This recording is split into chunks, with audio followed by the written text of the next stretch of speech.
la Bible, chaque fois que nous arrivons devant Dieu, nous venons avec des animaux, les offrandes pour offrir. Cette fois-là, Dieu est allé tuer l'animal lui-même. Dieu lui-même est descendu. Il a tué un animal. Il a pris l'animal. Il a enlevé la peau. Il est allé vers l'homme. Il dit, viens, je veux te couvrir. Je veux te couvrir. De toutes les bontés que l'on peut se jouir, de toutes les bonnes choses, la miséricorde est la plus grande. Je veux dire à une personne ce matin que le ciel est sur le point d'intervenir. Dieu est sur le point d'intervenir dans ta vie. Oh, tu as assez souffert, tu as assez été humilié, tu as été bafoué, tu as été marginalisé. Maintenant, Dieu est sur le point d'intervenir. La parole déclare, Dieu vit que Léa n'était pas aimée et il a rendu féconde. Aujourd'hui, il y a des amis qui t'ont méprisé, il y a des gens qui t'ont méprisé, il y a des familles où on t'a méprisé. Mais laisse-moi te dire, ce matin, il y a une puissance dans ce message. Restez à l'écoute pour un enseignement du révérend Paul Mukendi.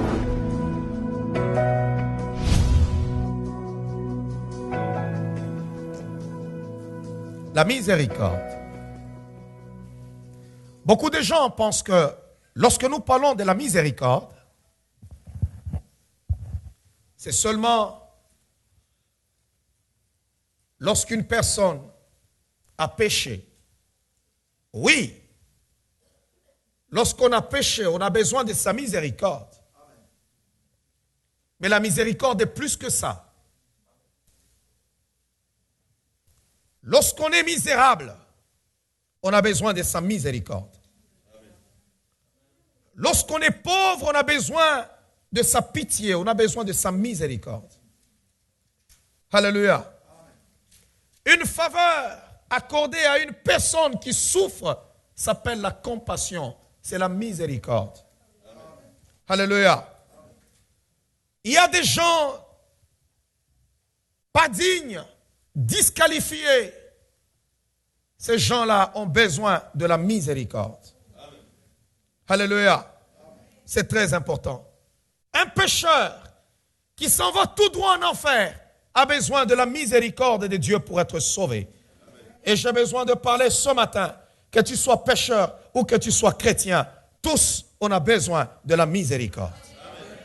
Oh, est-ce que Parole de Vie m'entend? Tu as besoin de la miséricorde ce matin. Tu ne peux pas trouver grâce si tu n'as pas encore obtenu miséricorde. Tu as besoin de la miséricorde afin de trouver grâce. On va lire Hébreux chapitre 4, le verset 16. La Bible déclare, car nous n'avons pas un souverain sacrificateur qui ne puisse compatir à nos faiblesses. Waouh! Au contraire, il a été tenté comme nous en toutes choses, sans commettre de péché. Écoutez, dans sa bonté même, Jésus-Christ est venu, il a porté la chair humaine. Ça veut dire que quand tu t'approches de Dieu, sache que Dieu t'écoute, il entend tes cris, il compatit à ta souffrance. Là où les ennemis t'accusent, tu as un souverain sacrificateur qui a choisi pour métier, en retournant au ciel, comme étant intercesseur et avocat pour notre faveur. Wow. Est-ce que l'Église peut m'écouter ce matin? Jésus retourne au ciel. Il n'a pas choisi un autre métier. Non, il a été engagé comme avocat, comme intercesseur en ta faveur. Pourquoi? Parce qu'il a vécu dans la chair. Il a connu le combat que nous connaissons dans la chair, les difficultés que nous connaissons dans la chair, là où nous sommes incapables de la chair, là où les démons peuvent nous accuser, là où les hommes méchants peuvent accuser, là où les gens pourront dire il n'est pas digne, là où on peut dire on le disqualifie, mais lui dit à son père, non père, j'ai été dans la chair comme lui, j'ai vécu comme lui. Wow. Je ne sais pas si quelqu'un me comprend ce matin. La miséricorde n'est pas la faiblesse de Dieu pour que l'homme demeure dans ses péchés, pour que l'homme demeure dans ses fautes. Mais la miséricorde, c'est l'expression du temps. C'est le Dieu qui a créé le temps, te donne le temps, parce qu'il est capable et digne de te transformer. Waouh, quelqu'un m'entend? Lorsque, on va d'abord continuer. Approchons-nous donc. D'abord, on nous explique au verset 15 que nous avons un souverain sacrificateur qui a été tenté comme nous. Donc Jésus a vécu tout ce que, malgré qu'il n'a pas péché. Il y a deux sortes de personnes dans l'église ou dans le corps du Christ. Il y a des gens, au lieu de se glorifier de leur faiblesse, ils se glorifient seulement de leur force. Se glorifier de nos faiblesses, c'est quoi? Voir là où nous étions incapables, que Dieu nous a pris de nos incapacités pour nous rendre meilleurs, pour nous rendre capables. Ça veut dire que moi qui suis fort, je peux soutenir aussi les faibles. Jésus-Christ n'a jamais péché. Mais il comprend ceux-là qui sont faibles pour leur accorder son pardon. Il leur donne le temps pour qu'eux aussi parviennent à devenir capables. Wow. Est-ce que somebody m'entend? Quelqu'un m'entend? Il y a des gens, parce qu'il est fort, il ne peut pas supporter les faibles. Notre force fait en sorte que nous puissions aider les autres qui se trouvent dans la faiblesse. Qu'on leur accorde du temps. Parce que le Dieu qui nous a transformés les transformera aussi.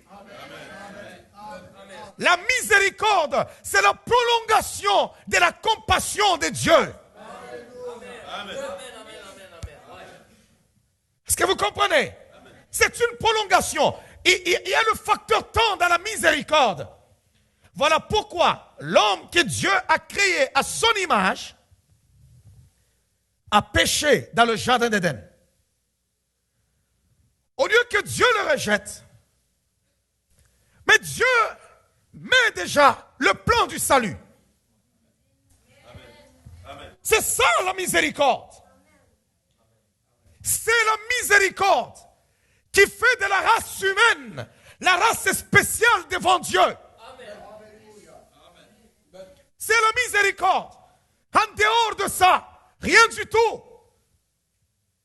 C'est la miséricorde qui nous rend spécial devant le Seigneur. Ça veut dire que là où l'homme a trébuché, le Seigneur regarde, il dit, oh c'est pas, ok, tu as fait ça, mais je t'annonce, j'ai un plan, je lui donne le temps, je ne le détruis pas maintenant, mais la postérité de la femme t'écrasera la tête et toi tu lui briseras le talon. Ça va arriver dans le temps, donc c'est le facteur temps. Voilà. Dieu ne nous rejette pas parce qu'aujourd'hui nous sommes imparfaits. Non, Dieu nous accorde le temps parce que dans notre imperfection, il sait que demain on sera parfait. Il a la capacité de nous rendre parfaits. Il a la force de nous transformer. Il a la capacité de nous transformer. Il y a des gens, chaque matin, ils se lèvent, ils regardent ses incapacités et ils pleurent devant Dieu. Non, laisse-moi te dire ce matin, si les hommes te disqualifient, ce n'est pas à cause de tes incapacités que tu ne pourras pas servir Dieu, que tu ne pourras pas marcher avec le Seigneur. Il te donne le temps et demain tu seras capable.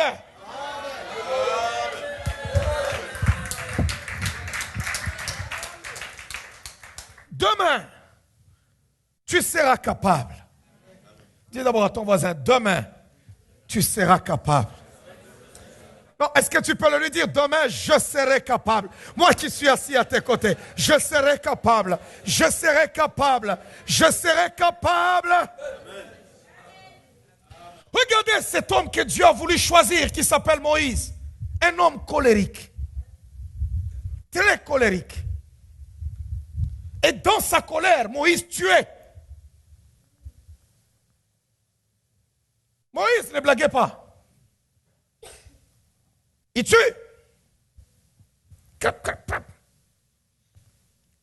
So, Moïse avait une formation de commando. Hein. Il a juste sauté sur un Égyptien, il a écrasé dans moins d'1 minute. Et il a même enterré dans le sable. Dieu dit, c'est toi que je choisis.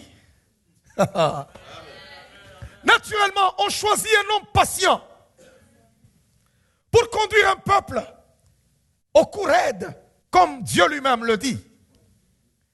On choisit un homme patient pour diriger de telles affaires. Mais Dieu ira se choisir un homme colère.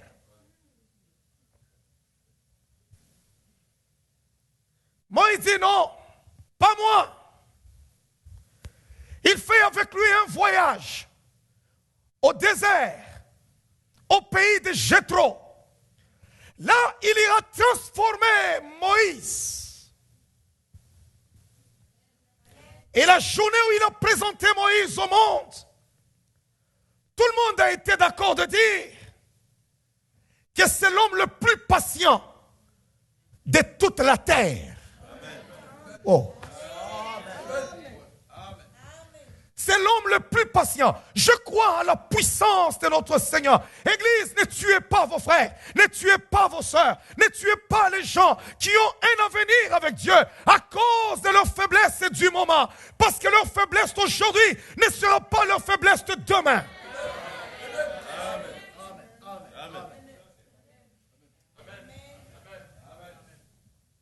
Il y a des gens qui entrent dans l'église, qui arrivent dans ta vie, à tes côtés, qui n'ont peut-être pas de manières, ils ne savent peut-être pas parler, qui sont maladroits, mais que demain le Saint-Esprit pourra forger pour qu'ils deviennent des princes, des rois dans le royaume de Dieu. Ne rejetez pas les princes, ne tuez pas les princes, ne tuez pas, ne disqualifiez pas les enfants de Dieu, mais soyez miséricordieux comme votre Père Céleste est miséricordieux.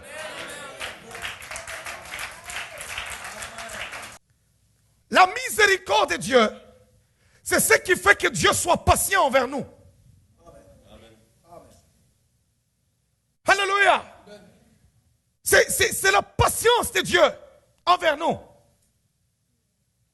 Lorsque l'ennemi arrive, il dit, regarde, ton fils là, Paul, ceci, cela.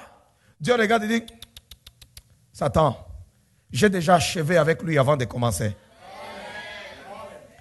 Et lorsque je le regarde à la fin, je vois une œuvre qui est déjà finie. Nous sommes comme de l'argile dans la main d'un potier. Lorsque le potier prend son argile et qu'il est en train de fabriquer, je pense, une assiette ou une tasse, il est en train de fabriquer. Il façonne. À un moment donné, il sent que non, ce n'est pas ce qu'il imaginait. Il défait encore. Alors, il façonne jusqu'à ce que ça prenne la forme que le potier lui-même, alléluia, avait décidé. Laisse-moi te dire ce matin, si seulement tu as un cœur ouvert à Dieu, si seulement tu veux que le Seigneur t'aide, laisse-moi te dire que tes faiblesses seront transformées en force. Tes incapacités, tes infirmités seront transformées. Si seulement ton cœur est donné au Seigneur, oh, tu vas te glorifier dans tes faiblesses. Tu diras, je te ceci, maintenant je ne le suis plus. J'étais cela, maintenant je ne le suis plus. Si je regarde en arrière, wow, j'étais très rancunier, maintenant je ne le suis plus. Parce que Dieu est capable de te transformer.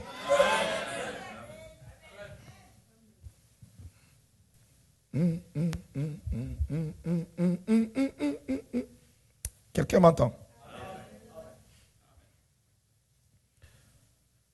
Dans l'acte de la miséricorde, c'est là que les anges regardent. Ils ne reconnaissent pas le Père. Au ciel, on ne reconnaît pas Dieu comme miséricordieux. C'est la race humaine qui le connaît comme ça.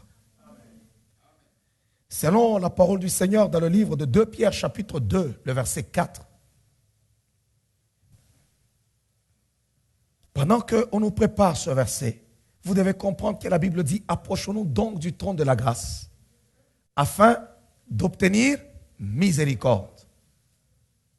Ça veut dire que lorsque tu t'approches du trône de la grâce, Tu dis, Seigneur, me voici, me voici. Écoutez, la miséricorde est accordée à une personne qui souffre, qui est en détresse. Il y a par moments, puisque nous souffrons, le Seigneur dans sa bonté, il regarde, il dit non, ça n'est assez. Et pendant ce mois de mai 2016, le Seigneur est en train de dire à tes oppresseurs que arrêtez maintenant. Il y a des faiblesses pour lesquelles tu as prié. Tu cherches à te débarrasser d'une certaine nature. Mais tu es incapable. Mais dans cet enseignement, dans la miséricorde, il y a la puissance nécessaire pour t'aider à sortir de certaines habitudes, de certaines faiblesses, d'une certaine nature. Ne te déteste pas, mais appuie-toi sur la bonté de Dieu. Appuie-toi sur la bonté de Dieu. Regarde seulement le Seigneur et dis, Jésus, toi qui as transformé les autres, le meurtrier, tu les as pardonnés et tu les as établis dans ton église pour qu'ils soient les pères de l'église. Tu es capable aussi de transformer ma vie. Si je lis la parole du Seigneur, tu prends l'exemple des Jean. Jean et Jacques étaient très orgueilleux. Si nous prenons les 12 disciples de Jésus-Christ, chaque disciple avait des défauts. Aujourd'hui, on transmet mal la parole du Seigneur. Lorsque nous arrivons à l'église, au lieu que les gens deviennent meilleurs, mais les gens deviennent hypocrites. Personne n'est entré à l'église parfait. Personne n'a traversé la porte de la bergerie avec la perfection. Même si tu as donné ta vie à Jésus à 12 ans, 14 ans, 15 ans, on a des défauts parce que nous traînons des bagages de nos familles. Nous traînons des bagages de là que nous venons. Le monde nous a déjà modelés. Nous venons au Seigneur tel que nous sommes. Voilà pourquoi dans ces chants nous disons, Jésus, je viens à toi tel que je suis, mais accepte-moi.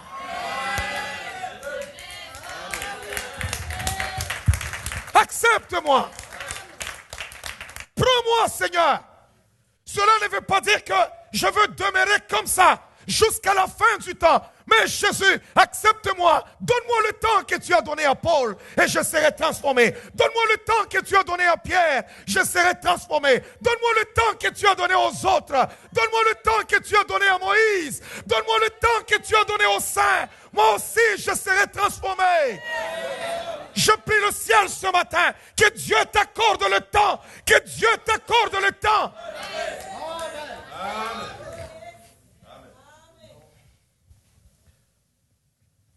Car si Dieu n'a pas épargné les anges qui ont péché, mais s'il les a précipités dans les abîmes des ténèbres, il les réserve pour le jugement. S'il n'a pas épargné l'ancien monde, vous allez comprendre jusqu'au verset 4. On dit les anges qui ont péché, Dieu ne les a pas épargnés. Pas du tout. Alléluia. Il ne les a pas épargnés. Il les a laissés, il les a jetés dans l'abîme. Fermés. Ils attendent le jour du jugement. Mais l'homme pêche au jardin. La première réaction, c'est qu'il le regarde. Ses entrailles ont été émues. Avez-vous déjà lu le verset de Genèse chapitre 3 pour comprendre la profondeur de l'amour de Dieu à l'égard de l'homme, pour comprendre la miséricorde de Dieu?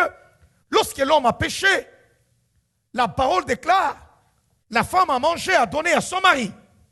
Tous les deux ont mangé. Ils virent qu'ils étaient nus. Ils sont allés se fabriquer des vêtements. Ils ont porté de feuilles de figuier. Mais lorsque le soleil frappe sur les feuilles, ça sèche. Le Dieu qui sait tout, qui connaît toutes choses, il savait même que l'homme a déjà péché. Mais il est descendu encore pour les chercher. Et l'homme était à se cacher maintenant. Il se cache et il le cherche comme si c'était un homme qui cherchait son ami. Homme, où es-tu? Homme, où es-tu? Et l'homme se cache. Plus il se cachait, plus Dieu le cherchait. Plus il se cachait, plus Dieu le cherchait. Est-ce que quelqu'un m'entend ce matin? Voilà la première face de la miséricorde de Dieu dans le livre de Jonas. C'est d'abord la poursuite. Malgré que Jonas avait désobéi à Dieu. Il a pris son bateau pour aller vers Tarsis. Dieu a commencé à le poursuivre.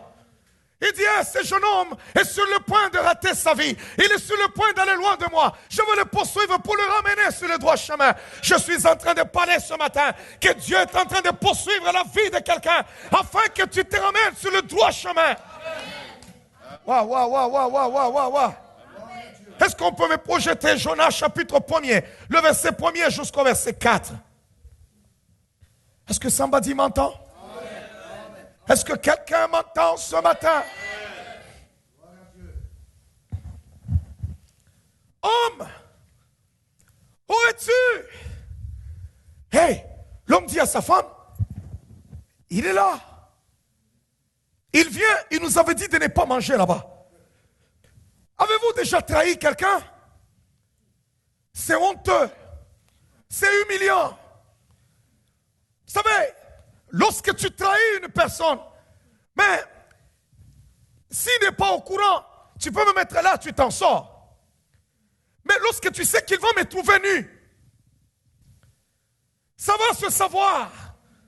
Voilà pourquoi l'homme se cachait. Parce que chaque soir, il était en amitié avec son Dieu, son Père. Il causait chaque soir. Il lui parlait de la création. Il lui parlait de beaucoup de choses. Il a fait venir vers lui tous les animaux des champs pour que l'homme puisse les nommer. Il y avait une sorte d'harmonie, de communion entre les deux. Mais ce jour-là, l'homme a trahi. Et il a entendu une voix. Mais là, tu commences à le chercher. Et quand l'homme a trahi, l'homme a compris qu'il était nu. Allez, vite, lui-même, il se fabrique des vêtements. Et là, le soleil du midi frappe. Fiou, ça sèche. Maintenant, homme, où es-tu? Le Dieu qui connaît toutes choses connaissait qu'il a péché. Il pouvait juste dire aux anges, il a péché, abandonnons-le, laissons-le là-bas, à son propre compte, qu'il se débrouille seul. Non, il dit non, je ne le laisse pas. Satan ne gagnera pas. Le diable ne triomphera pas. Je ne laisse pas. Je ne laisse pas. C'est comme ça. Laisse-moi te dire, quelle que soit la souffrance que tu es en train de vivre, il ne t'abandonnera pas.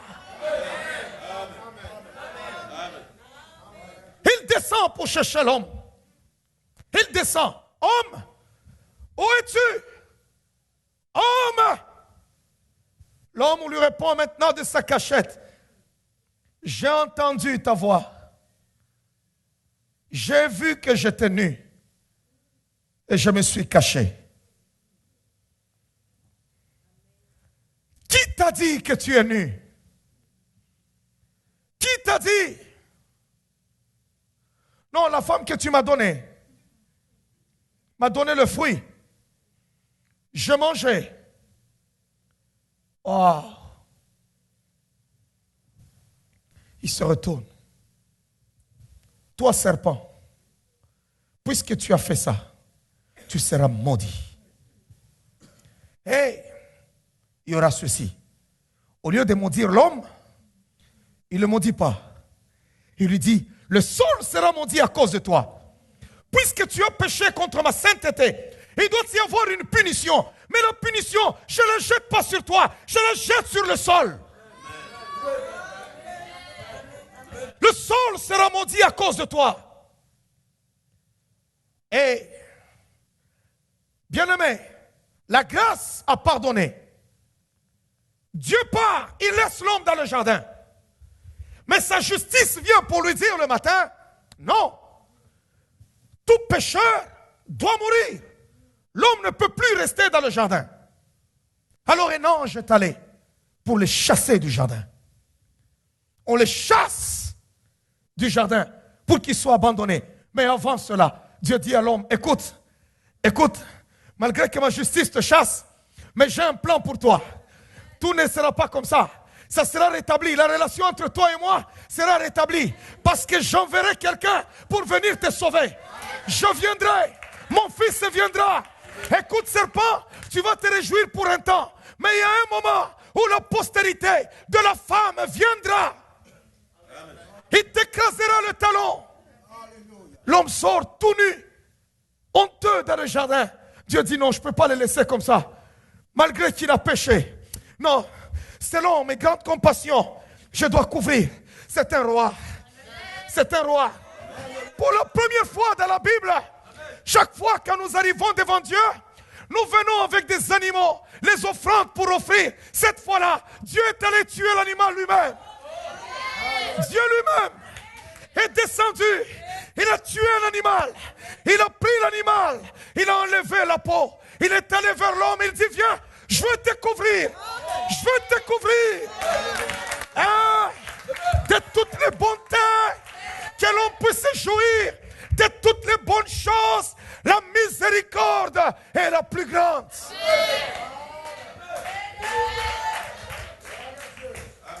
Je veux te couvrir. Voilà pourquoi Hébreu nous dit, approchons-nous donc avec assurance du trône de la grâce, afin d'obtenir miséricorde.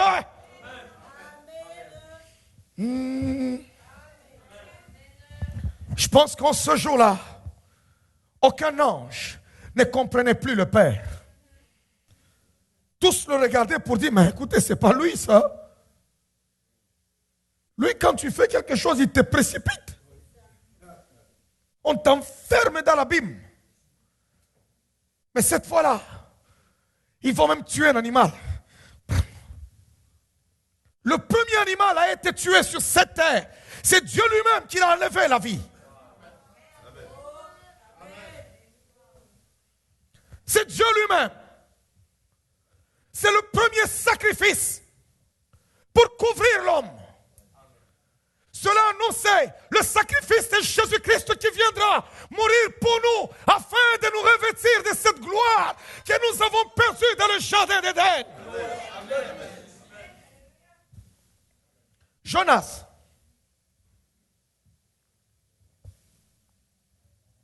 Est-ce que quelqu'un m'entend? Est-ce que quelqu'un peut acclamer d'abord le roi des rois?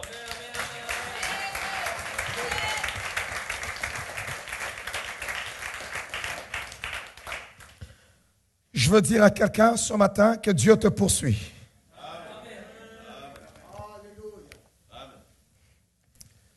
Lorsqu'il te poursuit, laisse qu'il te saisisse. Je connais des gens dans la parole de Dieu que Dieu a poursuivis, mais qui ont été têtus. Dans sa miséricorde, il a poursuivi Balaam. Il dit, ne pars pas. Le chemin que tu veux prendre n'est pas bon. Ne pars pas. Balaam avait déjà vu les richesses. Il dit non, je vais y aller. Il est parti. Et avant qu'il ne parte, il pose toujours la question à Dieu. Seigneur, vous voulez que je parte? Dieu lui dit, ne pars pas. Mais Seigneur, tu veux que cette fois-ci, est-ce que je peux partir à un moment donné dans la volonté permissive maintenant de Dieu?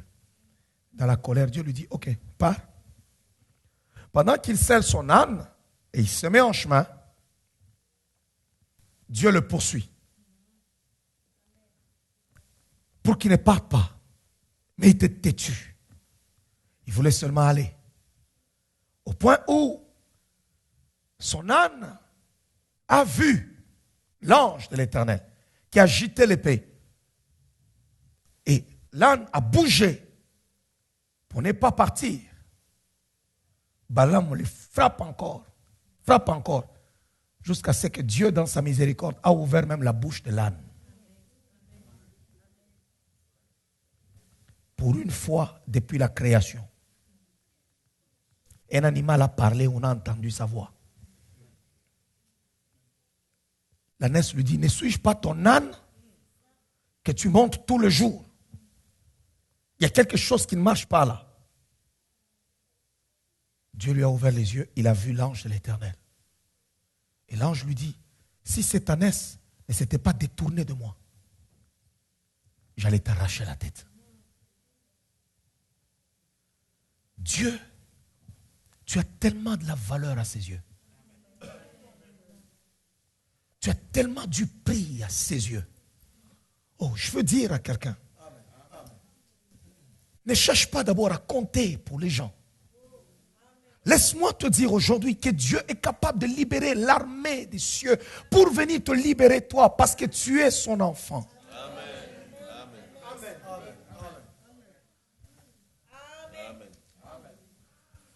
Tu es son enfant.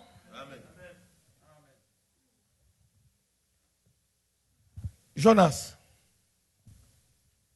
La parole de l'Éternel fut adressée à Jonas, fils d'Amittai, en ce mot. Lève-toi, va à Ninive, la grande ville, et crie contre elle, car sa méchanceté est montée jusqu'à moi. Et Jonas s'éleva pour s'enfuir à Tarsis. Regardez ce gars désobéissant. Il a fui. Il a trouvé la mission difficile et compliquée. Il a eu peur. Et il se dit, envoie quelqu'un d'autre, mais pas moi. Il se lève, il fait le mouvement, mais il s'en va ailleurs. Pas là que Dieu l'a envoyé, mais ailleurs. Savez-vous qu'Église de Dieu, l'acte du pardon, lorsque vous êtes miséricordieux, même lorsque vous vivez avec une personne, vous savez que pardonner une personne est une façon aussi de le transformer. Amen. Amen. Amen. Alléluia. Il descendit à Jaffo et il trouva un navire qui allait à Tarsis. Il paya le prix du transport et s'embarqua pour aller avec les passagers à Tarsis, loin de la face de l'Éternel. C'est comme si, bon, ok, moi, Seigneur, tes histoires-là, je les laisse même, j'abandonne même. Je m'en vais faire autre chose parce que moi, je trouve ça très difficile et très compliqué. Mais, l'Éternel, laisse-moi te dire ce matin une chose. Si tu as accepté Jésus-Christ comme Seigneur et Sauveur dans ta vie, sache que Jésus-Christ, quand il entre, il ne ressort plus jamais.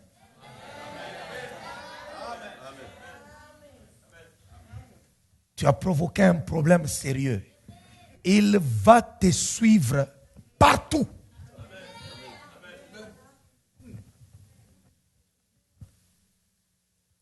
Alléluia.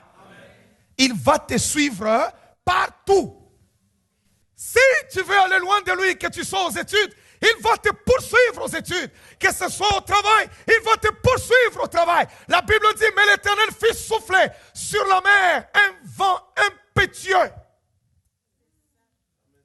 Vous avez embarqué quelqu'un qu'il ne faut pas. Il est à moi celui-là. Dieu est prêt à tout gâter autour de toi, mais pour te sauver. Et il s'éleva sur la mer, une grande tempête. Le navire menaçait de faire naufrage. Abandonner Dieu n'a jamais été une solution. Aller loin de la face de l'Éternel n'a jamais été une solution. Il y a des gens qui se disent, je veux m'éloigner un peu de Dieu, je veux m'éloigner un peu de ses frères, je veux m'éloigner un peu de l'église. Laisse-moi te dire, c'est là que ton échec et tes problèmes commencent. Parce que tu n'auras pas un problème avec les hommes, mais tu as un problème avec le ciel. Là, il poursuit. Il commence à menacer la mer. Hey, mer, qui t'a dit de prendre celui-là? Prenez-moi ce bateau-là. J'ai besoin de cette personne-là. J'ai besoin de lui. Hey, c'est dans sa miséricorde. Il ne veut pas te détruire, mais il te veut, toi. Wow, wow, wow, wow, wow, wow, wow, wow, wow, wow. Est-ce que quelqu'un m'entend? Somebody m'entend ce matin? Quelqu'un m'entend ce matin? La miséricorde de Dieu n'est pas sa faiblesse, mais c'est son amour. Alléluia. Lorsque Dieu te fait miséricorde dans ta vie, d'abord je veux dire, la première phase de la miséricorde, c'est la poursuite. Nous voyons dans Jonas qu'il va loin de la face de l'Éternel, mais Dieu le poursuit. Et c'est la miséricorde qui fait de la race humaine la race la plus spéciale devant le Seigneur. Dieu poursuit l'homme dans l'acte de la miséricorde. Il est toujours après l'homme. Il court. Dieu est toujours après nous. Malgré nos défauts, nos incompétences, nos infirmités, il sait qu'on peut changer. Il le sait. J'ai besoin que tu dises à ton prochain, Dieu sait que je peux changer.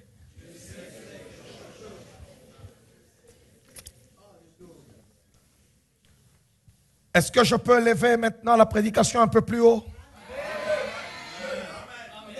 Est-ce que quelqu'un m'entend? Laisse-moi te dire une chose. Ne cherche pas d'abord à ce que les hommes t'acceptent. Cherche à ce que Dieu te valide. Lorsque Dieu te fait miséricorde, ça veut dire que toute sentence prononcée par les hommes, toute disqualification qui vient des hommes, tombe. Tombe. Dans l'acte de la miséricorde, ça nous dépasse. Des fois, tu regardes, tu dis, waouh, celui-là, il mérite d'être disqualifié. Mais quand Dieu regarde, il dit, ok, je le rétablis. Voilà pourquoi, s'il y a une chose que vous devez chercher dans votre vie, c'est la miséricorde. Jacob avait deux femmes. L'une s'appelait Léa et l'autre s'appelait Rachel.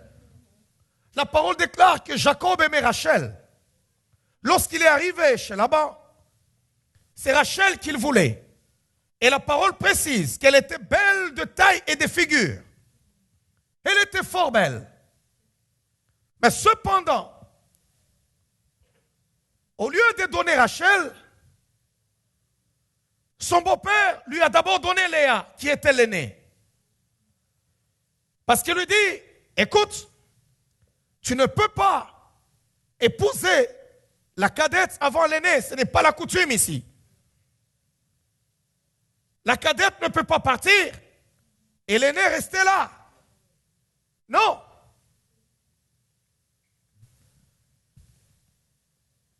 Je ne sais pas, il avait enivré.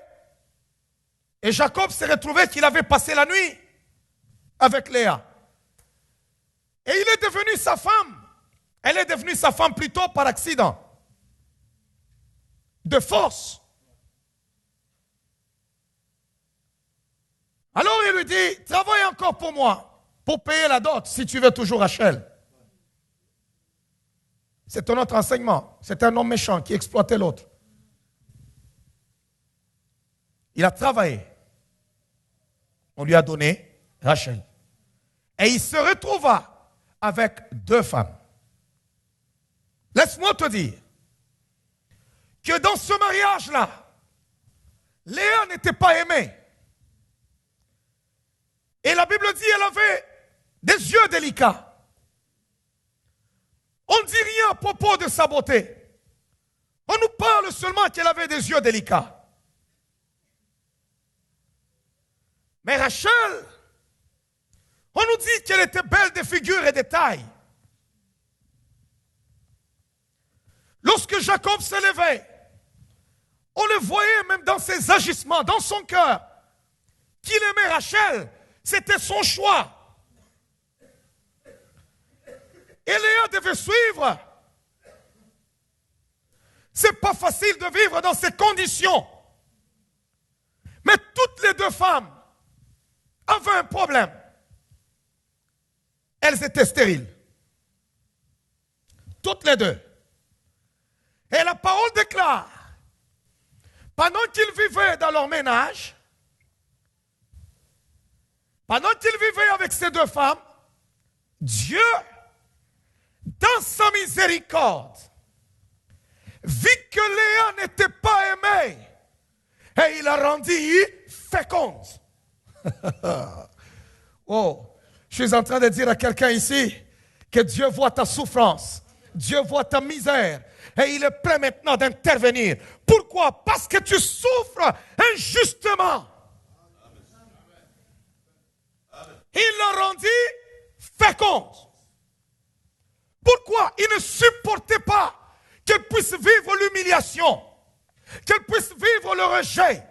Je veux dire à une personne ce matin que le ciel est sur le point d'intervenir. Dieu est sur le point d'intervenir dans ta vie.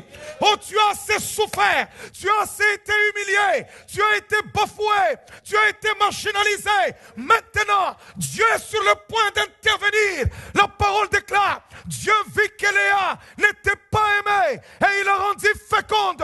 Aujourd'hui, il y a des amis qui t'ont méprisé, il y a des gens qui t'ont méprisé, il y a des familles où on t'a méprisé. Mais laisse-moi te dire, ce matin, il y a une puissance dans ce message. Dieu voit ton cœur. Dieu vu qu'elle n'était pas aimée. Ça, c'est un acte de miséricorde. Wow. Et il a rendu féconde. Lorsqu'elle est devenue enceinte, elle a donné au monde un enfant. Et elle dit quoi? L'Éternel a vu que je n'étais pas aimé. Et il m'a donné un fils. Pour balancer un peu les choses. Ça veut dire que Jacob, s'il avait une maison là-bas et une maison ici, il passait tout son temps avec Rachel. Mais cette fois-là, il aura besoin de voir son fils.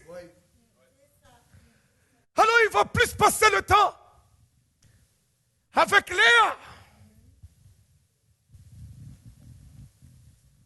Wow. Est-ce qu'il y a des Léa ce matin? Est-ce qu'il y a des Léa ce matin? Des gens qui sont méprisés. Léa n'a pas choisi de vivre cette situation-là. Elle n'avait pas choisi, elle n'avait pas choisi. On l'a posé, on l'a poussé à être dans ces conditions-là. Il y a des conditions que tu n'as pas cherchées. Il y a des choses, des problèmes que tu n'as pas cherchés. Tu te retrouves dans une situation où tu es malmené, tu es maltraité. Tu te retrouves avec des échecs que tu n'as pas cherchés, des problèmes que tu n'as pas cherchés. Aucun homme ne peut te comprendre. Personne ne peut te comprendre. Mais il y a un Dieu qui voit maintenant l'injustice des hommes. Il y a un Dieu qui voit maintenant. Tu n'as pas accepté cet échec. Tu ne l'as pas voulu. Tu n'as pas voulu échouer, tu n'as pas voulu ceci ou cela, mais c'est arrivé. Tout le monde te condamne, tout le monde parle, tout le monde dit ceci, les autres disent cela, mais ton Dieu s'élève, il regarde, il dit non, il y a quelque chose qui ne marche pas ici, il faut qu'on intervienne, il y a quelque chose qui ne marche pas ici. Quelque chose ne marche pas ici. Alléluia. Quelque chose ne marche pas. Ça ne marche pas ici. Il y a des choses que nous n'avons pas cherchées.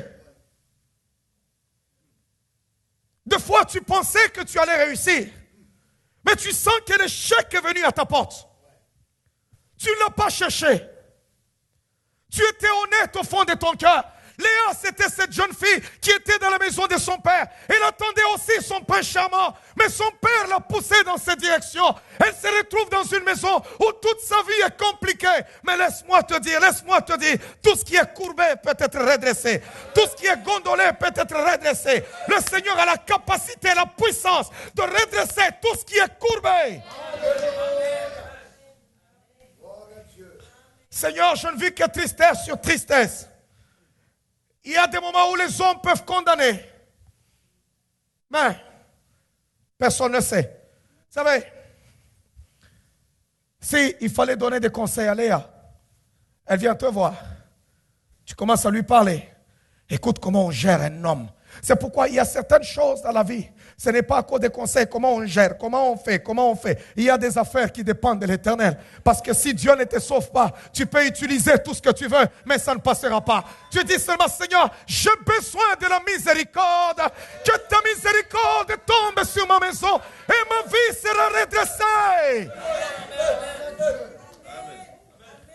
Tu pouvais tout apprendre à Léa, tout lui dire. Cela n'allait pas gagner. Le cœur de Jacob, parce qu'il aimait Rachel. Waouh. D'ailleurs, lorsqu'elle a mis au monde le premier enfant, elle dit, voici un fils. Il s'appellera Ruben. Mais ça n'a pas changé. Le mari était toujours attaché à sa Rachel. Bien aimé, il était prêt à travailler 14 ans pour cette femme-là. Ça veut dire qu'il l'aimait. Elle a eu un deuxième qu'on a appelé Siméon. Elle dit, cette fois l'Éternel a entendu mon cri. Mon mari sera maintenant moi. Il m'a donné encore un second fils. Mais rien. Troisième. Bien aimé, quand la miséricorde est là, elle bouscule. Hein? Troisième. Elle dit, cette fois, mon mari s'attachera à moi. Parce que je lui ai déjà donné 3 fils. Il va s'appeler Lévi. Mais, 0.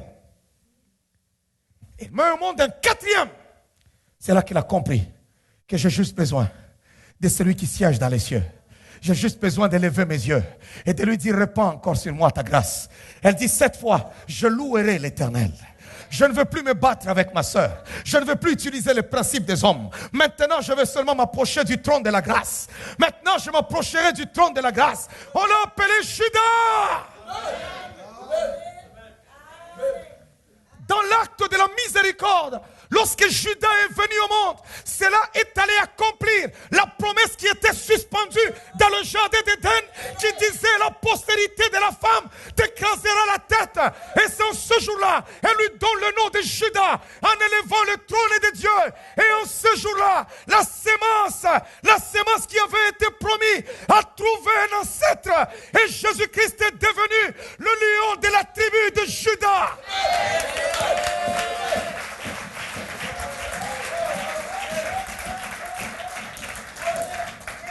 Il y a des promesses dans ta vie qui attendent seulement que tu tournes le regard et que tu dis, Seigneur, je m'approche maintenant du trône de la grâce afin de trouver miséricorde. J'ai tout utilisé. J'ai joué au gentil. J'ai souri. J'ai tout fait. J'ai pleuré. J'ai fait ceci. Cela ne m'a pas aidé. J'ai cherché le travail comme tout le monde. Ça ne m'a pas aidé. J'ai étudié comme tout le monde. Ça ne m'a pas aidé. J'ai cherché à maintenir des contacts comme tout le monde. Je n'ai pas réussi. J'ai besoin maintenant du trône pour obtenir miséricorde. Laisse-moi trouver miséricorde. Laisse-moi trouver miséricorde. Laisse-moi trouver miséricorde.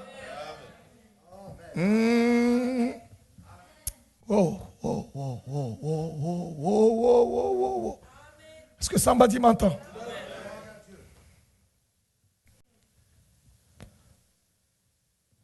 Écoutez, Église, c'est Dieu que tu adores. Connais tes problèmes. Amen. Le problème que tu as ne limite pas Dieu pour t'engager dans son plan. Par contre, ton incapacité le glorifie. Amen. Des fois, je peux m'asseoir.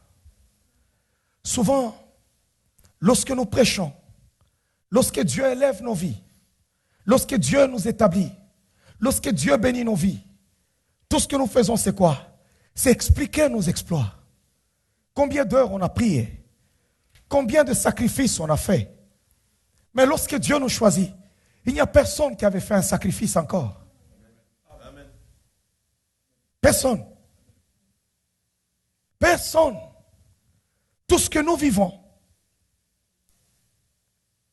est la conséquence de sa miséricorde. Amen. Oh, quelqu'un m'entend? C'est la conséquence de sa miséricorde. Parole de vie m'entend ce matin. Amen. Prends l'habitude ce matin de chercher la face de Dieu et de dire à Dieu, Seigneur, fais-moi miséricorde. Amen. Ça bloque dans ma vie. J'ai juste besoin que tu me regardes avec un regard de pitié. Amen. Quand on parle de la miséricorde, ça touche aux entrailles. C'est la compassion, c'est la pitié de Dieu. Donc le Seigneur te regarde, tu as tellement souffert. Dieu dit maintenant, non. Cette vie peut être gâchée. Maintenant, je dois le sauver. Amen. Lorsque tu t'approches de Dieu, sache que tu es comme Méphibosheth. Nous sommes des perclus. Il y a même une loi qui dit que les boiteux n'entreront pas à Jérusalem. À combien plus forte raison ne pourront-ils pas manger à la table du roi? Ils ne méritent même pas être à la table du roi. Mais à cause de son alliance, à cause du sang versé par son Fils, bien-aimé Jésus-Christ, on doit te chercher. Il te poursuit où que tu sois, à Lo-Débar, où était caché Méphibosheth.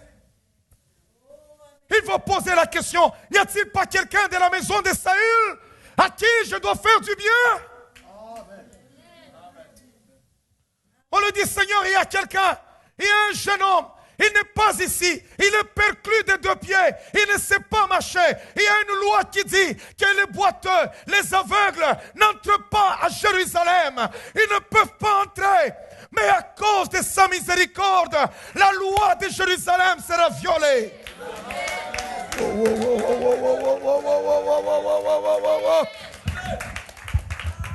Je suis en train de parler à quelqu'un que ce matin, une loi doit être brisée à cause de toi. Une loi doit être brisée à cause de toi. Il est perclus, il ne peut pas marcher, Méphibosheth. Roi, il ne peut pas. Envoyez-le chercher. C'est ça, la miséricorde. On envoie chercher un homme qui se cachait, qui vivait caché, vivait abandonné, vivait disqualifié. Il était fils de Saül. Il descendait de Saül. Celui qui a pris le trône, c'était Judas. Ce n'était plus Benjamin. Si tu es du sang royal, tu dois te cacher. Parce qu'on doit tuer tout ce qui appartient au sang royal pour ne plus le permettre de revenir au trône. Il vit caché, comme si cela ne suffisait pas. Il était perclus de 2 pieds. Il ne pouvait pas marcher. Je ne sais pas s'il avait des béquilles et comment il pouvait marcher, ce Méphibosheth-là. Le roi dit, envoyez-le chercher. Je suis en train de parler ce matin. Il y a des gens que Dieu appelle, qui ont tellement de défauts. Ils sont perclus de 2 pieds. Ils ne peuvent pas marcher. Mais l'acte de la miséricorde est en train de tomber ce matin.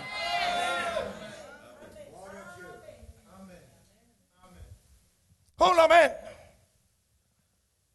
Wow. On le fait asseoir. C'est ça la miséricorde de Dieu. Il nous donne le temps. Le temps que nos pieds redeviennent fermes. Le temps qu'on soit capable de bien marcher. Il dresse en face de nos adversaires une table. La Bible dit, il mangeait à la table du roi. Une table a été dressée. Et Méphibosheth s'assoit. Et quand il s'assoit, sa faiblesse se trouve au niveau de ses jambes.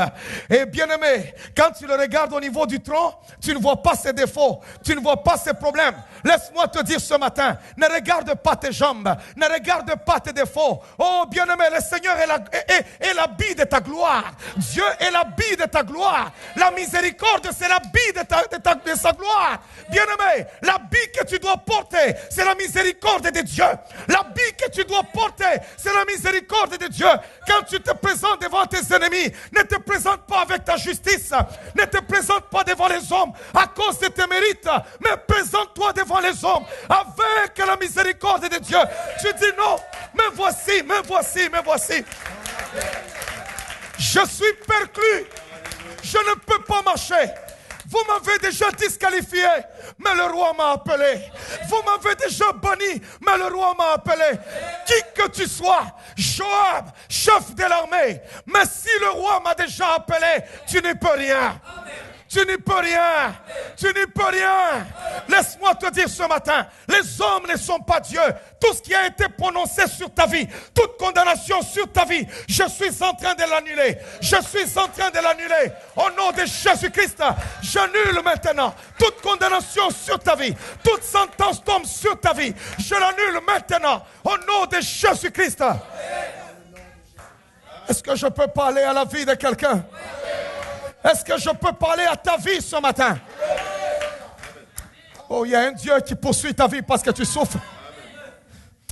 Non, est-ce que quelqu'un m'entend? Je pense qu'il y a des gens qui ont dit au roi, hé, roi, c'est un perclus. Il y a une loi qui dit, un perclus n'entrera pas. Le roi dit, qui fait la loi? Qui est au-dessus de la loi? La loi n'est jamais au-dessus du roi. Le roi est au-dessus de la loi dans son royaume. Il y a des gens, quand ils te regardent, ils disent, Seigneur, ils ne méritent pas, ils ne méritent pas, ils ne méritent pas. Mais laisse-moi te dire ce matin, ils ne sont pas Dieu.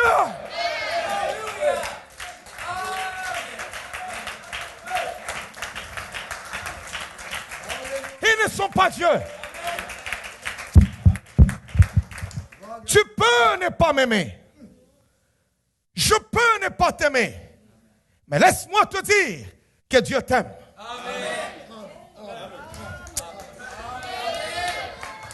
Dieu m'a dit, fils, je veux relever les vies. Je veux redresser les vies. Je veux répandre ma miséricorde sur mon peuple. Je vous assure, quand la miséricorde est répandue, il y a des choses impossibles qui se font. Lorsque tu regardes, il y a des gens qui avancent devant le Seigneur avec la pensée du mérite. Ils pensent qu'ils méritent ceci. Ils pensent qu'ils méritent cela. Ils pensent qu'ils méritent ceci. Écoute, moi je ne m'approche pas devant Dieu parce que je mérite ci et je mérite ça. Parce que la sanctification de l'homme est comme un linge souillé devant Dieu. Alors tu ne mérites rien devant le Seigneur. Rien du tout. Rien du tout. Laisse-moi te dire, sa compassion, sa compassion, sa compassion. Ouais. Le fils de Jonathan, ne reste-t-il pas un homme de la famille de Saül, à qui je puisse faire le bien? Ne reste-t-il pas quelqu'un? Un seul. C'est toi. C'est toi dont il est question. C'est de toi dont il est question. Et on voit la personne qu'on amène. Vous savez, il y a des fois, Dieu choisit des gens. Quand tu le regardes, Dieu le bénit. Toi-même, tu te dis, mais pourquoi lui? C'est le choix de Dieu. Je veux d'abord que tu dises à ton prochain, je suis le choix de Dieu. Je suis le choix de Dieu. Je suis son choix. Que ça te plaise ou non, je suis son choix. Avec mes forces et mes défauts, je suis son choix. Je ne me glorifie pas de ma force. Je me glorifie de mes infirmités, de mes défauts. Parce que dans mes défauts, il va se glorifier. Il me donne le temps pour me transformer. Il me transformera. Je suis son choix.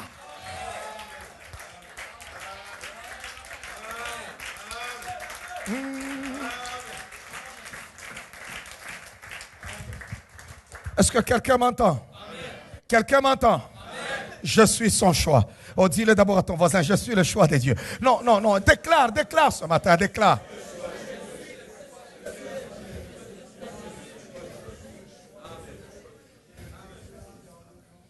Il y a des moments, je peux avoir quelqu'un, humainement parlant, tu regardes, tu dis, ok, lui ne mérite pas ça. Mais ce n'est pas aux hommes de décider. Cela ne dépend pas ni de celui qui veut, ni de celui qui court, mais de Dieu. Amen. Alors je ne veux pas que tu t'approches devant le Seigneur. Quand tu regardes les gens, tu sens toujours que tu ne mérites rien. Laisse-moi te dire que tu mérites ce que Dieu t'a donné. Non, non, non, non, non. Est-ce que quelqu'un m'entend? Est-ce que quelqu'un m'entend? Tu mérites ce que Dieu t'a donné. Pourquoi? Parce qu'il t'a jugé digne.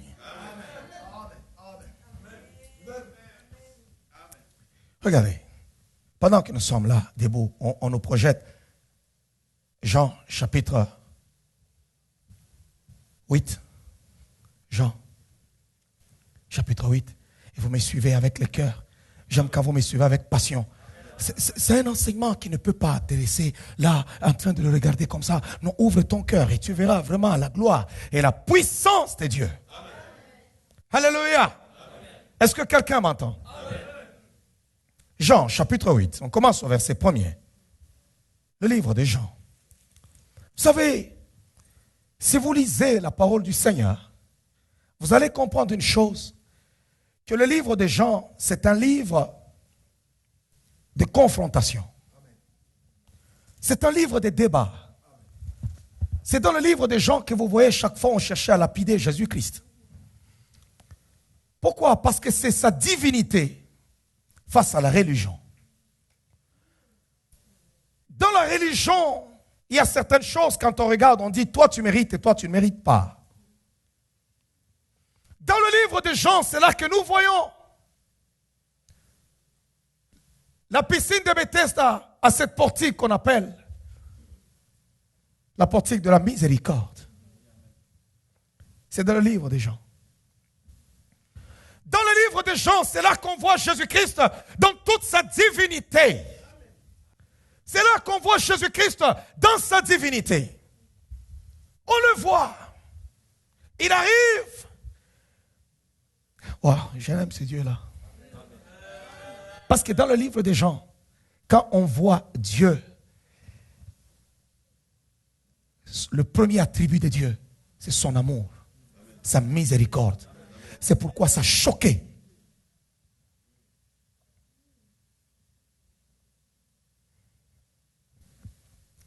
Il voit une femme qui est venue prendre de l'eau à la piscine. Cette femme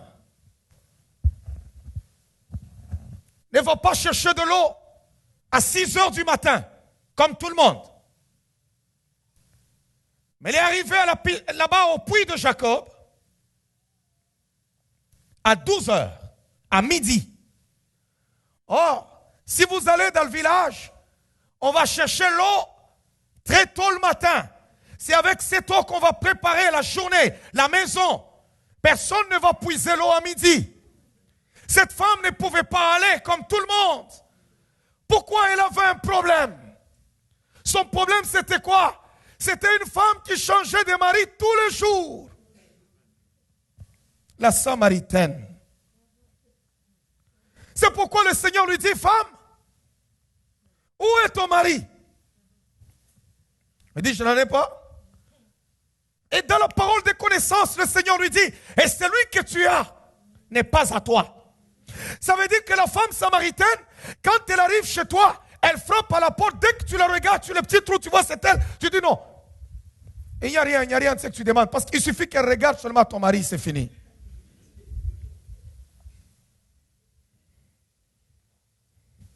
Regardez la grâce de Dieu, sa miséricorde ce jour-là. Sur qui ça tombe? Pas sur la personne que la ville disait c'est celui-ci qui mérite. Mais ce jour-là, il arrive au puits de Jacob. Il s'assoit et il trouve cette femme-là qui vient avec tout son problème. Oh, toute la ville l'a déjà rejetée. Tout le monde ne veut plus parler d'elle. Personne ne veut entendre parler de cette femme. Personne.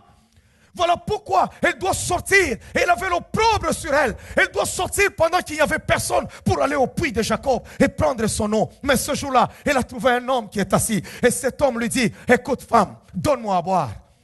Elle dit non. Comment pourrais-je te donner à boire, moi qui suis une Samaritaine? Écoute femme, donne-moi à boire, donne-moi à boire. Parce que je suis en train de changer l'histoire de ta vie. La miséricorde est tombée sur toi. Où est ton mari? Je n'ai point de mari. Il dit oui, en cela, tu dis vrai.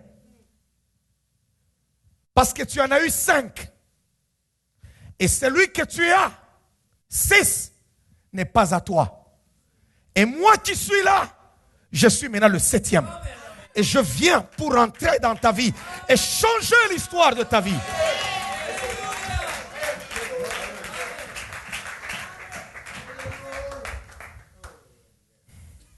Lorsque la miséricorde tombe, elle annule la sentence des hommes.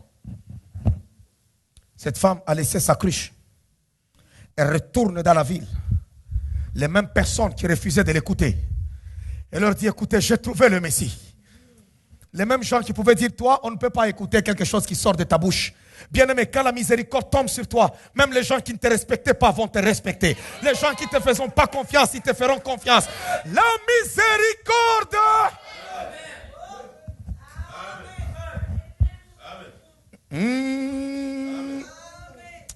Voilà mon verset. Jésus s'est rendu à la montagne des Oliviers. Mais dès le matin, il alla de nouveau dans le temple. Tout le peuple vint en lui, s'étant assis, il enseignait. Alors les scribes et les pharisiens amenèrent une femme surprise en adultère. Et le plaçant au milieu du peuple, ils dirent à Jésus, Maître, cette femme a été surprise en flagrant délit d'adultère. Moïse, dans la loi, nous a ordonné de lapider de telles femmes. Toi donc, que dis-tu?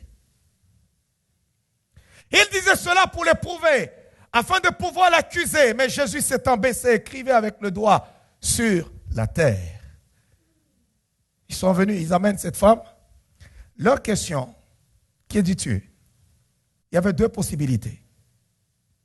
Si Jésus dit qu'elle soit lapidée, comme le dit la loi de Moïse, ils vont l'accuser pour dire, voilà, lui il parle de l'amour, mais il a dit de lapider.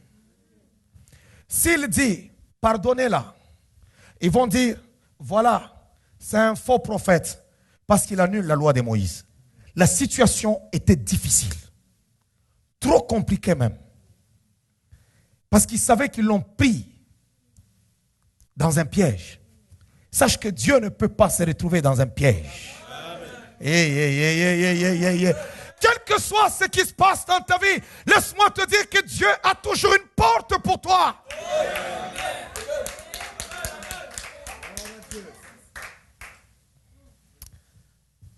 Comme il continuait à l'interroger, il se releva et leur dit, qui que celui de vous qui est sans péché jette le premier la pierre contre elle.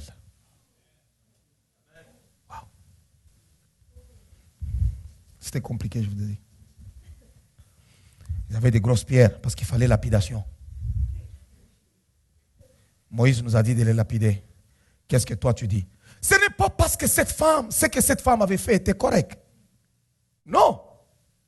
Mais ces gens-là accusaient, pas parce que la loi était bonne et qu'eux appliquaient la loi. Il y en avait peut-être qui vivaient les mêmes conditions que cette femme, mais ils n'avaient pas encore été pris. Mais ils étaient prêts à la lapider d'abord. Il y en a peut-être qui étaient plus méchants que cette femme-là. Peut-être qu'il y en avait même des pédophiles. Moïse nous a dit de la lapider. C'est ce qui se passe aujourd'hui dans l'église. Regardez les gens, lorsque ton frère et ta soeur est dans une situation, dans une posture compliquée, quelle est l'attitude que les chrétiens ont? Ils n'ont pas l'attitude de la miséricorde. Mais l'erreur de ces gens-là, c'est parce qu'ils ont amené cette femme-là au trône de la miséricorde. Là se trouvait le Seigneur lui-même. Je ne sais pas ce qui se passait dans la vie de cette femme. Je ne sais pas ce qu'elle vivait dans sa maison. Je ne sais pas. Mais tout ce que je sais, qu'on a pris en flagrant délit. Et quand je commence à examiner le verset, je me dis, regarde comment est-ce que les gens sont injustes. Parce que normalement, l'adultère, on ne l'a fait pas seul. Où était l'homme? Parce qu'ils disent, elle a été prise en flagrant délit. Or, la loi de Moïse stipule que si on les prend, c'est tous les deux. Dans la loi de Moïse, il n'était pas dit qu'on devait lapider seulement la femme. On les lapidait tous les deux, et l'homme et la femme. Mais non. On dit à l'homme, habille-toi, va-t'en. Toi, viens maintenant ici. On s'en va. Alors on arrive devant le Seigneur. Toi, qu'est-ce que tu dis? Ah, j'aime Jésus. Quel que soit le nombre de tes ennemis que tu as, amène-les au trône. Quel que soit le nombre de problèmes que tu as, amène-les au trône. Qui trouve l'homme qui est en train d'écrire une nouvelle page d'histoire de ta vie. Qui est en train d'écrire une nouvelle page d'histoire de ta vie. Continue. Alléluia. Vous savez, lorsque ton frère, ta sœur, est dans une position de faiblesse, vous qui êtes forts, relevez les faibles. Soutenez les faibles. Ne cherche pas à toi maintenant. Il y a des gens, ils te tuent même. Dieu, lui, te pardonne, mais lui, il te tue. Tu n'es pas Dieu. Amen. Tu n'es pas Dieu. Est-ce qu'il m'entend? Amen. Est-ce que somebody m'entend? Les gens pensent que si on enseigne comme ça la vérité, les gens vont être là à commencer à pécher. Non. Celui qui a la sémence de Dieu ne pêche pas. Amen.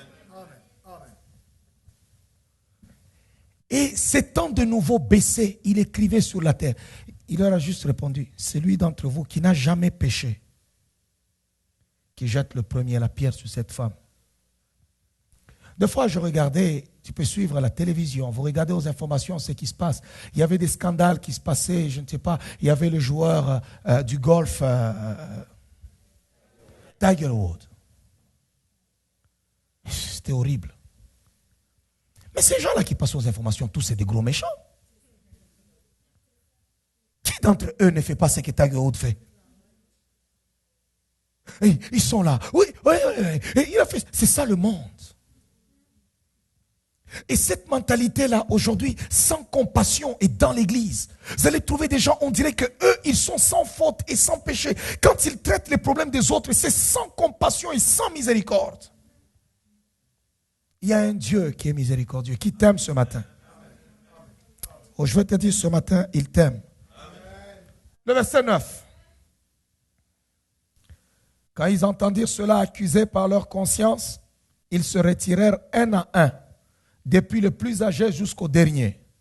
Et Jésus resta seul avec la femme qui était là au milieu.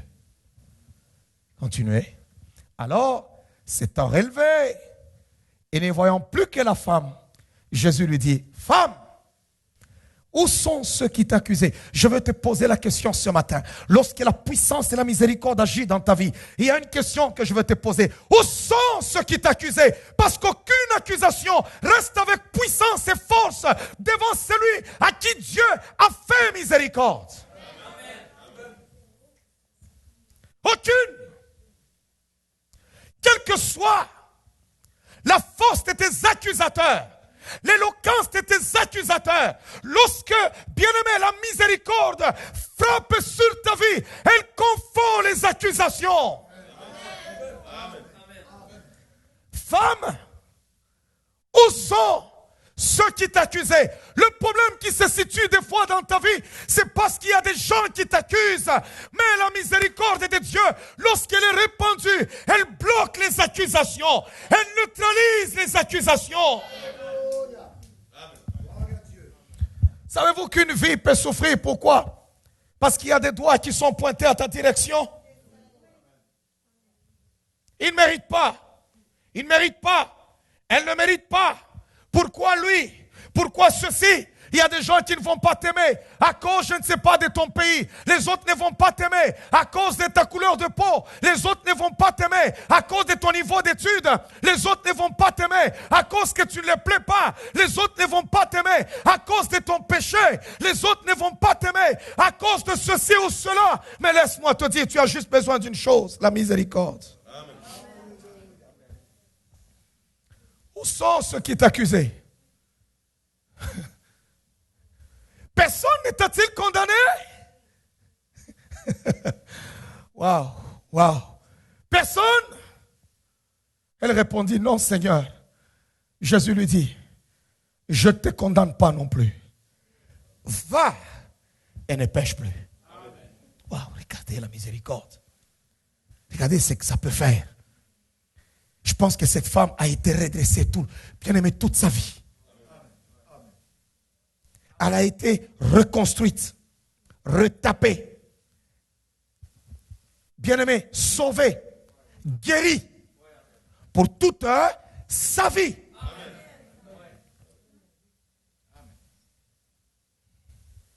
Est-ce que quelqu'un m'entend? Est-ce que tu peux acclamer très fort le roi des rois?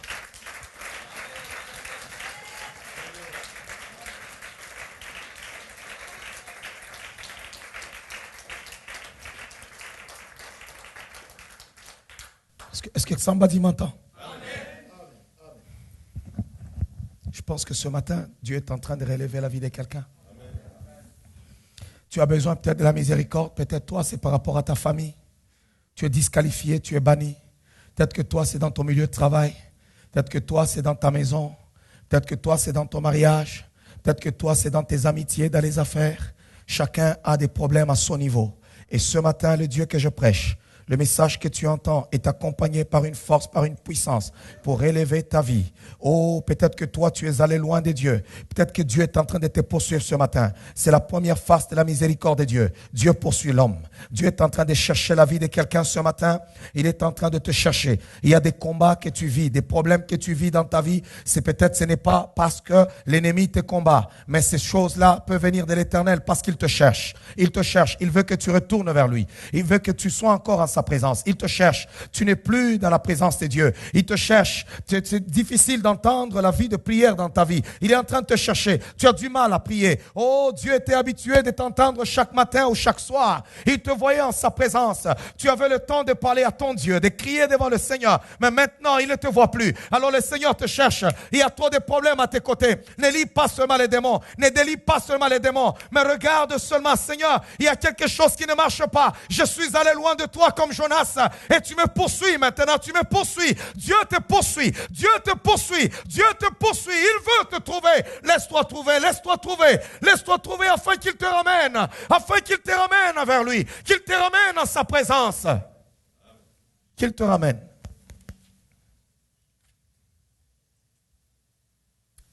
Je vais terminer avec Psaume chapitre 136, le verset 1er, jusqu'au verset 26. Nous allons le lire ensemble. Et je vais terminer par là. Psaume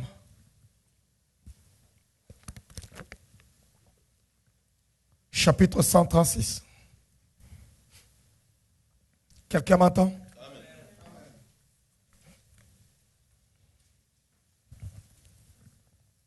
Est-ce que quelqu'un m'entend dans cette salle?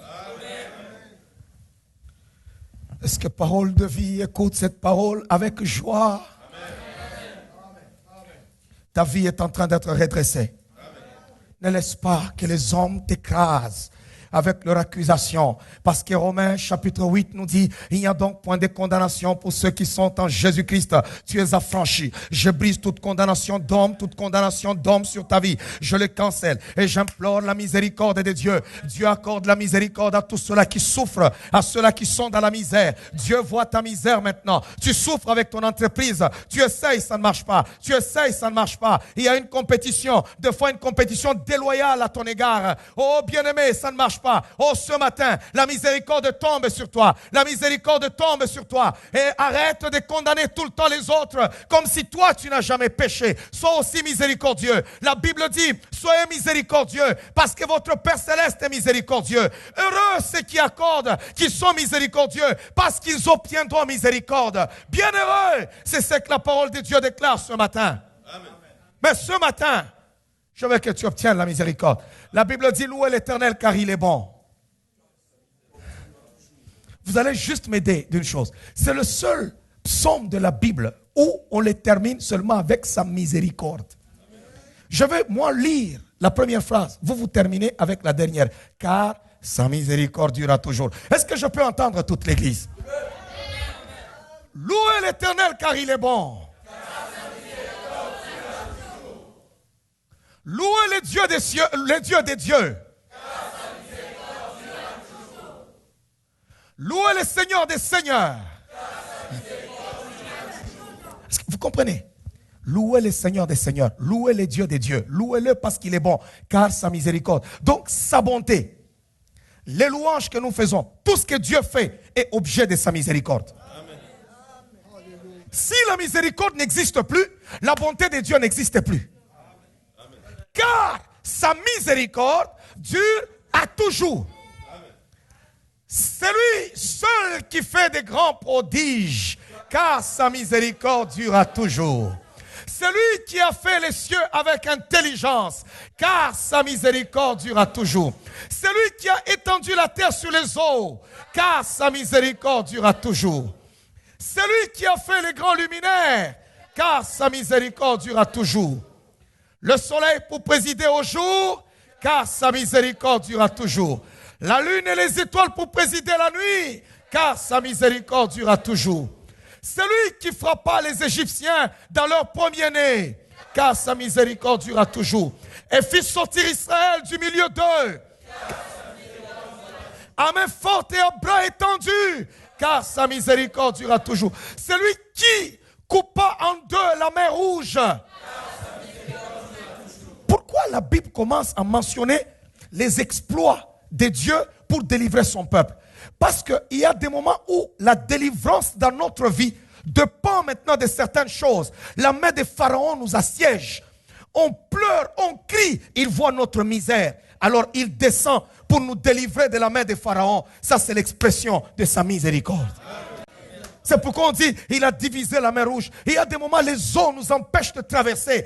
On sent en nous, bien-aimés, la grandeur. On sent qu'on doit traverser à l'autre bord. On sent qu'on doit vivre une autre vie. Mais on s'empêche. On ne peut pas aller loin parce que les eaux nous retiennent. Alors, dans sa miséricorde, il sépare les eaux en deux. Et il te dit, traverse maintenant, car sa miséricorde durera toujours. Hey, hey, hey, hey, hey. Alléluia. Je veux parler à la vie de quelqu'un, sa miséricorde est sur ta vie. Amen.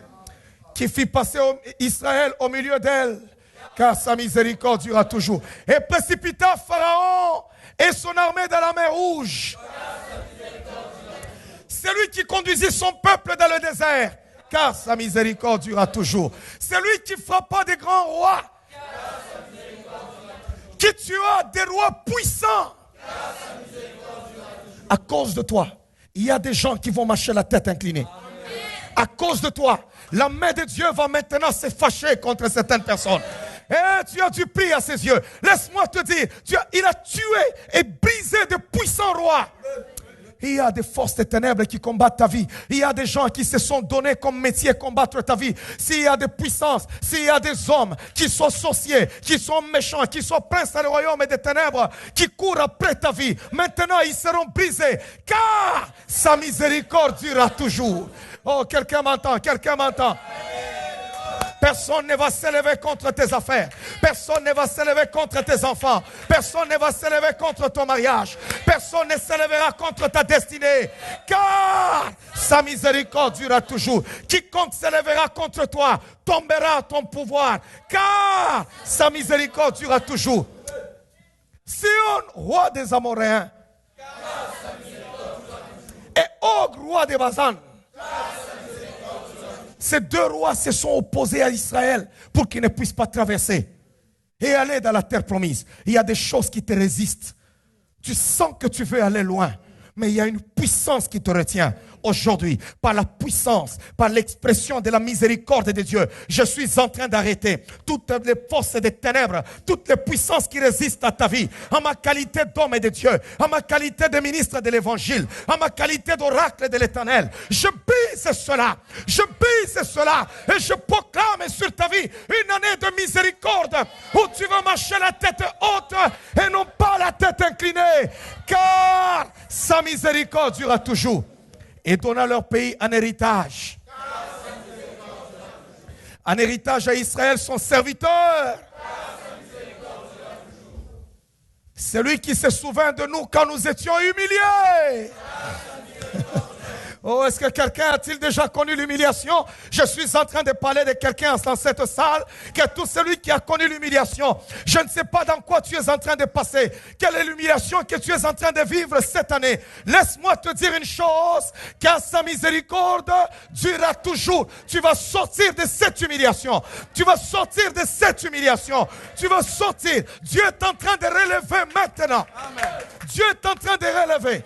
Il est en train de relever. Il se souvient maintenant de toi.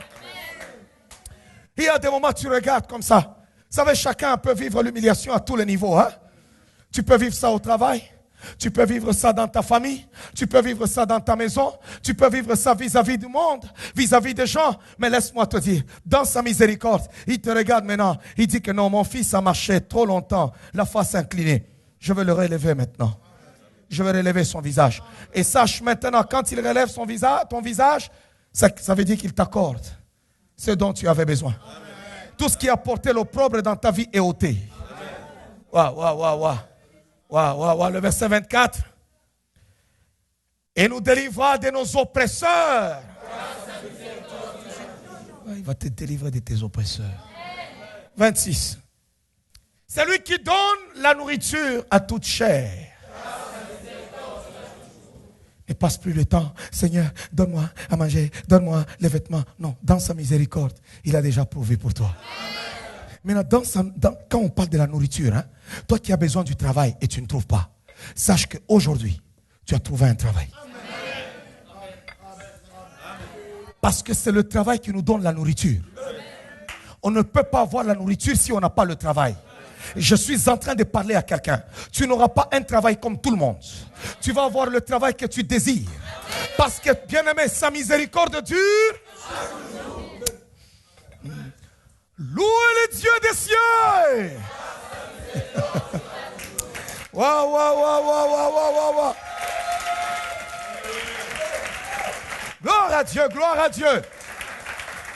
Est-ce que tu peux juste lever ta main? Commence à implorer la miséricorde. Implore la miséricorde. Dis à Dieu, aie pitié de moi. Vois ma misère, vois ma souffrance. Oh, vois que je suis disqualifié. Vois mes incapacités. Vois mon péché. Pardonne-moi. Oh Seigneur, fais-moi miséricorde. Fais-moi miséricorde, Seigneur. Fais-moi miséricorde. Fais-moi miséricorde. Ce message était une gracieuseté du ministère Paul Mukendi. Visitez-nous au www.paulmukendi.com.